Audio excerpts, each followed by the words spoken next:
Welcome back, fellow Illumineers, to be our guest. But wait, where's Heath? Why am I looking at a screen capture of Reign of Jafar? Well, unfortunately, Heath is on the other side of the country at work right now, or for work right now. So we're going to be doing a lot more simplistic version of our draft reviews this time around. So apologies to everyone that this is going to be a lot more basic than usual. But at the end of the day, I want to get some of my thoughts out to you all so that hopefully that can help you determine what your personal rankings are for this draft set. So for Reign of Jafar, a lot of cool stuff going on, a lot of synergies, but at the end of the day, if you've seen my draft reviews before, you know that for me, it's all about value. I'm looking for things like card draw, removal, bodyguard to stall the board, tempo. So I want to be aggressive, but not purely aggressive, but relatively aggressive, and try and take care of my opponent's characters that are early threats, then go heavy into questing and try and quest out before my opponent can recover. So I'll kind of talk through individual cards, how those are affected by that overall strategy, but just to give you that heads up ahead of time. So as we did last time, we're going to go by ink cost. Unfortunately, it's unlikely we're going to have any guests this time around. It is sadly just going to be me. Apologies in advance to suffer through that. But just with my work schedule right now, it's just not working out. So pun somewhat intended. So apologies on that, but hopefully this still is helpful for some of you. I'm doing the best I can. Without further ado, why don't we dive into it? First up, we've got Charlotte LaBeouf, Mardi Gras Princess. She's a 1-cost inkable, 1/3/1 lore. You've seen this since the first set. Personally, I much prefer the 2/2s because ultimately I think you can potentially get some 2-for-1s out of a 2/2 body, whereas a 1/3 isn't necessarily getting that. It's just maybe surviving a little bit longer. So Charlotte LaBeouf might quest once more than a 2/2. But the 2/2 is more likely to take out 2 1/2s or a 1/1. So I'm much more interested in the 2/2 bodies. So for that, this is a C- for me. Especially for anyone that hasn't watched it before, I might suggest that you go back and watch some of my previous draft reviews, just the first few minutes, to see how we're rating these things, because I'm used to having that pre-recorded for you. But I'll dive into it very, very quickly. Effectively, we use A, B, C, D, and F rankings with plus or minus in there as well. And effectively, A cards are going to be the ones that you're first picking, right? You're happy to first pick them. You're thrilled to get them second, third pick. That's what your A is. B is going to be you're hoping to get in the first half of the pack, or you're expecting to get in the first half of the pack, right? I'm happy to have it in the deck, but it's not necessarily a card that I'm excited to first pick. C cards are ones that you're expecting to have them in the deck. They're playable, they're okay in the deck, but I'm not really hoping, like greedily, I'm hoping I can stack my deck with A's and B's. C's are going to be they're okay. Obviously, C plus being, on the high end of that. So C plus, maybe that's like a 6th, 7th, 8th pick.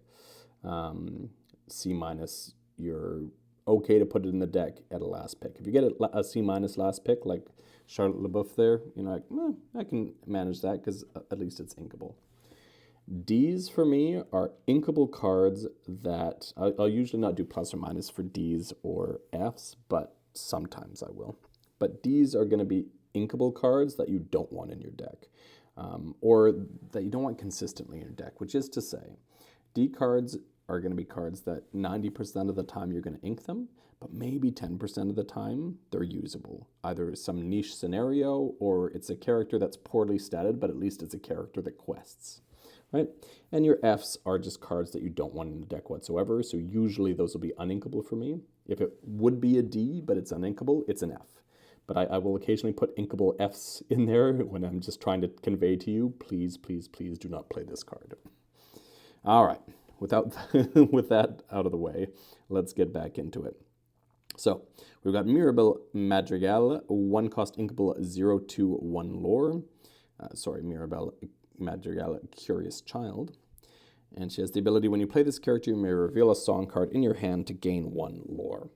So effectively, you're losing 1 strength and 1 willpower from the likes of the vanilla Charlotte there for the quote-unquote benefit of maybe having a song in your hand to gain a lore. That is terrible. It is still a body, so I would still qualify this as the D. It is not necessarily a card that I want you to run away from because it's not a trap, but it's just bad. Jean, Niceland Resident. 1 cost inkable 1/2/1 lore. When this character quests, you may remove up to 2 damage from chosen character. That's about as good as this type of thing's gotten. So we've had plenty of 1/2s before that remove 1 damage on play. So Jean removes 2 on quest. It's highly unlikely someone's going to use removal on Jean, so he's going to be able to quest, which means he's inherently going to remove more damage. Now, he doesn't do it now. We've got to wait a turn. But I think that's still good value there. And he can potentially repeat that damage. That being said, he's still just a 1/2 body that's easily challenged and will only remove 2 damage. It's not anything that I'm getting super excited about. So I've got Jean as one of those rare D pluses in that I still think it's a D. Maybe he deserves a C minus. We'll say somewhere between C minus and D plus. But he isn't very good, but sometimes he's going to be good enough, right? So that's all you need out of cards like this if you're picking it near the end of the pack. Rhino, 1/16th Wolf, a very distinct departure from the Rhino we got last set. 1 cost inkable 1/2/1 lore. When you play this character, chosen opposing character gets -1 strength until the start of your next turn. So I really have a problem with his 1 cost 1/2 bodies, and -1 strength isn't much, but it could be a difference maker. It could be the difference between the character that you're using to challenge getting banished themselves and not. So it's not nothing, but it falls into the same category as Jean, which is to say C minus D plus, somewhere in that range. There's going to be times where it's useful, but there's going to be times where it's almost a useless 1 cost 1/2. So I'm not going to fault you for putting in the deck, but do not be actively drafting Rhino. Patch, Playful Pup, 1 cost uninkable 0/2/1 lore with Ward. While you have another puppy character in play, this character gets +1 lore. So there are other puppies in the set. I would say that there are more useful puppies in this set than the last set, but they're still not really doing puppies much justice. So am I likely to get another lore? Probably not. The Ward is so meaningless on this. No one's using removal on this. Even if you got another puppy, probably not. So it's a 1 cost uninkable 0/2/1 lore most of the time. That is patently awful. That is an F. Lady Decisive Dog, 1 cost inkable 0/3/1 lore. Whenever you play a character, this character gets +1 strength this turn. Well, she has 3 or more strength. She gets +2 lore. You're not playing 3 characters in a turn in limited. Getting +1 strength most turns makes her a 1 cost 1/3 most turns, but only on your turn. So unfortunately, on your opponent's turn, she is the easiest thing to remove in the world, which makes her a D. She's at least inkable. She's going to be very good and constructed, though. She's your person. 1 cost inkable action. Choose 1. Remove up to 3 damage from chosen character. Remove up to 3 damage from each of your characters with Bodyguard. That's all right. I'm not keen on an action removal. It's not normally card advantage. It can be when, you've got a situation where I want to challenge your character. If I do, my character would be banished because it's got a few damage on it. But if I remove the damage, I can challenge your character and stay on the board. Then you get quasi, use out of that card. But it's just so fringe most of the time. You're going to be like, well, I could remove 3 damage from my 4/4, but I want to challenge into your 4/4. So removing the 3 damage doesn't do anything. I much prefer this with the card draw effect of it from the previous set. So I'm going to say you're probably not going to have multiple bodyguards out at once to really gain advantage of the second ability. So this becomes a D, I guess. It's usable occasionally. Palace Guard, 1 cost 1/4 with 1 lore with Vanish, which we all know now is when an opponent chooses this character for an action, banish them. It is highly unlikely anyone's going to waste a action on the Palace Guard, which means that it is a pretty efficient 1 cost 1/4. I would much prefer if this was a 2/3, but I can't really complain. That's really efficient. I probably put this at a C+. Yeah, I mean, I don't know what it's going to do because that 1 strength isn't much, but it's just too efficient to ignore. So I think as far as 1 costs go, this might be as good as it gets. Royal Guard, Octopus Soldier, 1 cost inkable, 1/2, 1 lore. Whenever you draw a card, this character gains Challenger +1 this turn, which means probably most games, most turns at best, it's going to be a 2/2 on challenge and a 1/2 being challenged, which means it is bad. So this is another D. I think I put it at a C-. Meh. It's probably a D. C- or D. We got a few in that category. Build the Lizard, Chimney Sweep. 1 cost inkable, 1/2, 1 lore. While another character is in play and has damage, this character gains evasive. That's way too many hoops to be jumping through for 1 cost. And even then, your benefit is not substantial. So Build the Lizard is another D. Have you noticed that there's a lot of 1 cost 1/2s in this set? I feel like they're getting more and more common, which means the 1 cost 2/2s are that much more valuable. And the 2 cost 2/3s for that matter. Dale, Bumbler, 1 cost inkable, 1/3, 1 lore. We've already established that is a C-. Oh, let's close that. There will be no editing in this, so it's going to be what it's going to be, ladies and gentlemen. Light the Fuse, 1 cost uninkable action. Deal 1 damage to chosen character for each exerted character you have in play. This is a tough one because I'm big on removal. Fire the Cannons, I was super happy with in the first chapter. And I'd argue that, so I'm usually not one for wanting to jump through hoops. I just mentioned that with Bill, right?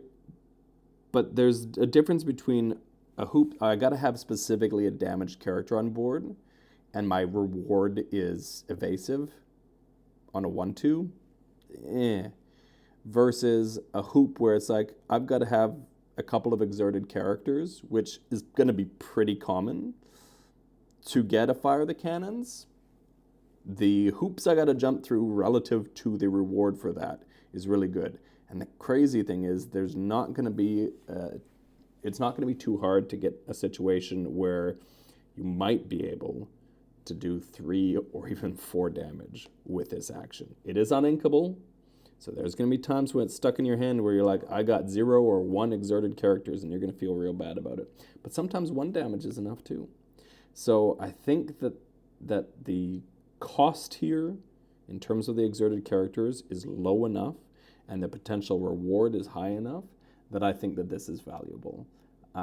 I've got it at a C+. I think that this is a card that if I get this at the top half of the top of the last half of the pack, I get this pick 6, 7, 8. I'm going to be pretty happy with it, and I might even be willing to pick it as low as 4 or 5. Twitter-pated, 1 cost inkable action. Chosen character gains evasive until the start of your next turn. I just established how little I care about getting evasive. I mean, that was on a 1/2. So for me, this is a D, but if you don't have any ways to deal with evasive, this has to go up. It was kind of the same, we talked about it last set, where there was bad answers to evasives, but you have to have answers to evasives. So try and get better answers than this. If you're stuck with Twitter-pated, you're not very happy about it, because you might end up 2 for 1-ing yourself, where you've got to both challenge and trade characters and have used Twitter-pated. But if you've got no response for evasives, this might be your only option. So this is a D. Try not to have to include this as your answer for evasives, but you might have to. The Sword of Shan-Yu, 1 cost inkable item. Exert this and exert one of your characters. Ready chosen character. They can't quest for the rest of this turn. Basically what this item is doing is trading one of your lesser characters for one of your better characters. Hey, I've got a 1/2 and I've got a 5/5. I could challenge with the 5/5 and quest with the 1/2, but maybe I want to challenge twice with the 5/5. Great, I can exert the 1/2 to ready the 5/5 after the first challenge and swing in again. Is that worth a card? Again, this is one of those situations where there might be times where this is worth a card, but there's going to be plenty of times where it's not. So saying worth a card, I've said this a few times, but it bears repeating. It doesn't mean that it doesn't have value. Like, I got use out of this, but does that mean that it is worth a whole card? There's so many times where we come down to a war of attrition in draft, where in limited in general, where we're living off the top of our deck. And if you're wasting cards on something that doesn't get you a certain level of value out of it, then you're going to run into problems. You're going to be living off the top of your deck a lot quicker. So if I play two characters and you play a character and the Sword of Shan-Yu, I'm feeling a lot better about myself. If we're in a situation where this becomes useful, that situation I just described, the 5/5 and the 1/2, not that I want you to be playing many 1/2s, then all of a sudden, yeah, maybe then it is worthwhile. So this is where the fact that it's inkable really helps, but that again drops it down into that C- D+ territory.